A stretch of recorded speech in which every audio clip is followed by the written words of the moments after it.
Hey there, welcome to Random Gleanings. He is Jesse, and I am Chris. Jesse. Yes. Is it some green shoots? Do we have some green shoots here? You know, there's some possibility of it. We talked about the downtrend last week, and lo and behold, here we see some green shoots, if you will, popping up above that downtrend. Yep, that's the 1 year downtrend on the S&P, and to pop above it, it doesn't mean it can't go back below it, but I mean it's at least encouraging to see some signs of life there. That's right. Yep. I mean, you can look back to December and see there's a little bit of movement above it, and so it's not all systems go necessarily right here, but that's a positive sign. Yeah, so the next chart is the reason why that the street seems to be starting to feel as though, the street being Wall Street, the stock market, that maybe there are some signs, right? We've got low unemployment, earnings, they're down, and we've talked about how, flat earnings can turn into negative earnings, but the street is taking away that, hey, the fourth quarter, what we're in right now, reporting earnings, and then the first quarter, which would report in April, may kind of be the worst of it. And if that's the case, the Fed can hopefully back off because of lowering CPI inflation, and then it's off to the races again. So what do you think? It puts a lot of onus or expectation on the earnings, but hey, let's keep our minds open to some possibility of things improving here and what they're calling the soft landing. Yeah, so Uncle Warren's over your shoulder there. Uncle Warren says never bet against American companies, and I mean the ability to generate bottom line would do that. Now we have seen some layoffs from the tech sector, and that implies that maybe those earnings may be a little bit more challenged. We're starting to get into the meat of earnings season, so we'll see how it goes over the next couple of weeks. So speaking of tech earnings, I saw this yesterday on Twitter. Microsoft, let's hire Sting for a private concert in Davos. Also Microsoft, let's lay off 5% of our workforce. So here it is Tuesday. They'll report, I think, around 5 o'clock this evening, and I'd be surprised if someone doesn't ask them about that. Yeah, that's not good. It's a bad look. It's just a really bad look. This kind of harkens back to decisions made by corporate America 10 and 20 years ago. I mean, that's the thing, right? So not good. I'll have to listen to that earnings call. All right, so let's talk some, we're at the beginning of the year, and we tend to talk in terms of static dollars a lot, since that's what we manage for our client base. But, from a 401k standpoint, if we have a 401k plan, we're consistently adding on, a paycheck by paycheck basis, right? Yep. That, just to clarify, that can be done in an IRA. That can be done in an after-tax type of an account that you're adding. Right. But the distinction here is I've got a lump sum of money that I've had invested, or I've got a pile of money that I'm putting in on an ongoing basis. So sometimes you have both, That's right? I mean, like, most of the time we do. You could be more conservative with your corpus, right? The money you already have in the plan or in your investment account. Sure. But be more aggressive with the money that you're adding on a once or twice a month basis, right? Sure, of course. So this is something we put together for our 401k plan clients not too long ago, which, by the way, about a fifth of our business actually is 401k plan consulting. So if we can help you in that regard, we would love to do so. So, one of the questions we get asked a lot is, well, where should I put my money in my 401k, right? And this is pretty interesting. If you look at large companies down at the bottom right-hand corner of this chart, large companies compared to their 20-year valuation are still a little bit expensive. Mm-hmm. But if you look at their small and mid-sized companies, really, I mean, they're less expensive than their 20-year multiple. Yeah. I mean, and look, you mentioned Warren earlier. Warren is a value investor. Right. This is the representation of value. Correct. Right? Underpriced. You want to buy stuff when it's cheaper. That's right. That's exactly right. So One of the cool things, at least in 401k plans, is target date funds. And if they're being managed properly, well, they're going to have some small and mid-sized companies in them as well as large companies. And something else they'll have is international companies, right? Mm-hmm. So next chart. If you look at the international side of things, what we have seen is that the international markets have gotten just absolutely dirt cheap relative to the United States. Yeah, we talked a little bit about this towards the end of last year where, we talked about the idea of the pendulum swinging. And for periods of time, U.S. markets dominate. And for periods of time, international markets dominate. Well, it's been all U.S. for 14, 15 years. Yeah, and here's the picture of that in the next chart. Actually, it's been 15.3 years, and the relative outperformance has been roughly 212%. Significant.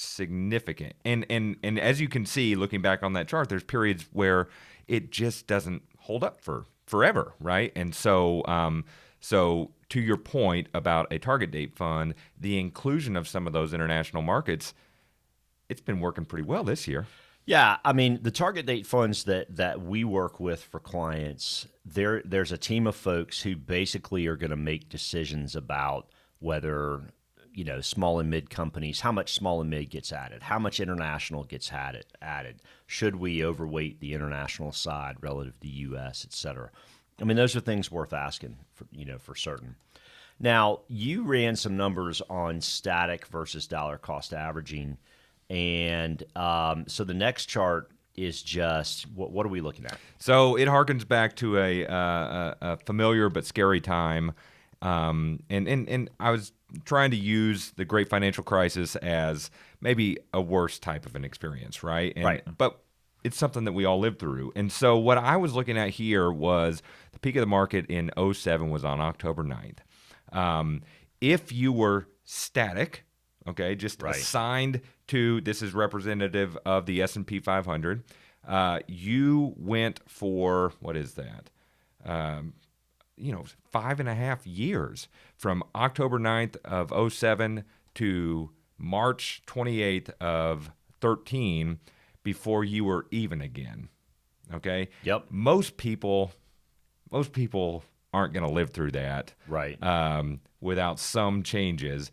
But let's just pretend that you did. It took you, again, 5.5-ish years to break even from what you had back in October of '07. Right. So translating that to a dollar cost averaging, an active investment strategy. Well, hang on. But Sure. before you do that, let me say this. This static chart of taking 5.5 years. I know where you're going. This is emblematic of no risk strategy whatsoever. This is just owning the index, and that's it. Yeah. And there are a boatload of people out in the world that just own the S&P 500 index. Bogleheads. Right? Yeah. Right. And credit to them. But well, credit to them, yes. But the problem is that depending on when you start, what if you retired in October of '07? And you just owned the S&P 500 and figured that was going to be your meal ticket for the next 35 years. if you're taking 4% off while it's going down and goes down, by half in a year and a half, yeah.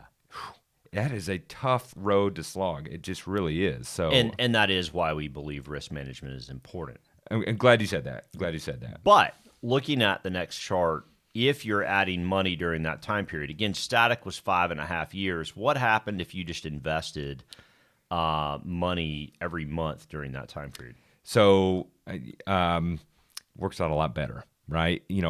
Something that I tell young people about is, well, if you're consistently giving money into your 401k, say it, on a biweekly or monthly basis, well, somewhere close to March 9th, the low of that market, Right. you're putting some money in there, right? So that's getting a massive return over that period of time.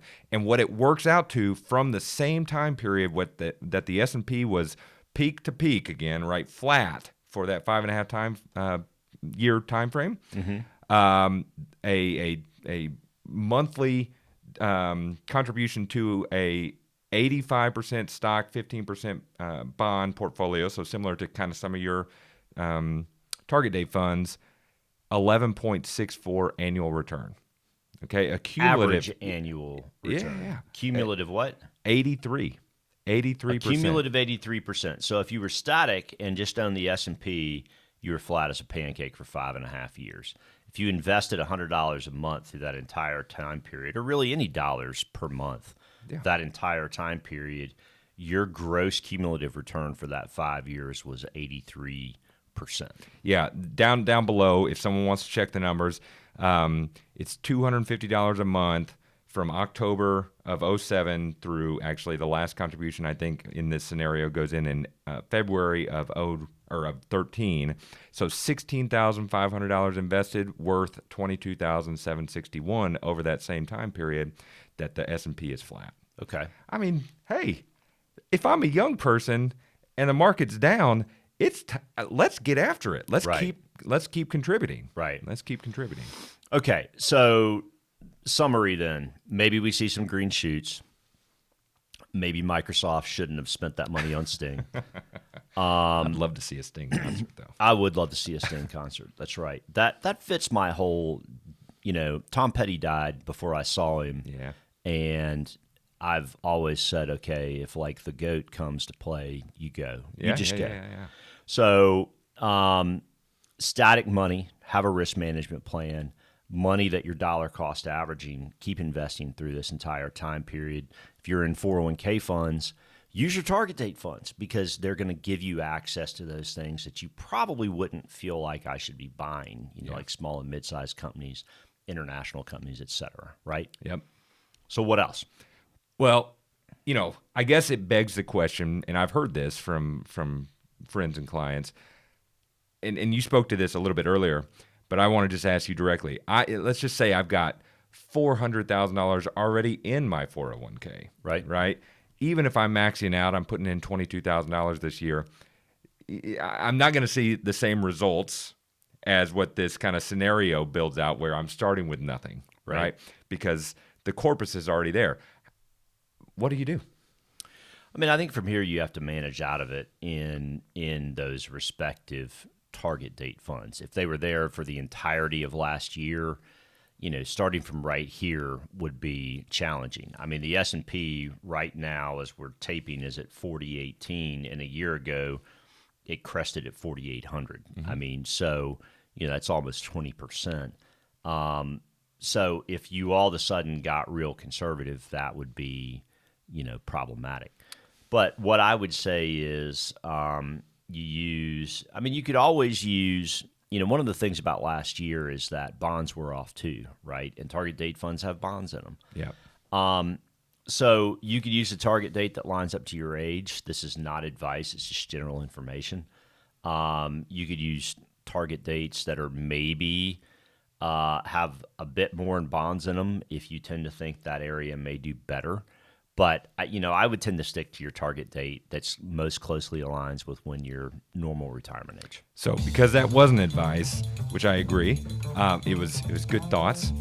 If you want advice, just call. Yeah, call. Sure. Happy to talk about because it. I think we could talk through some of that stuff. So I got nothing else. You got anything? Nope, nothing else. Listen, thank you so much for watching again. Please share it with a friend. If it's meaningful to you, it may be meaningful to them.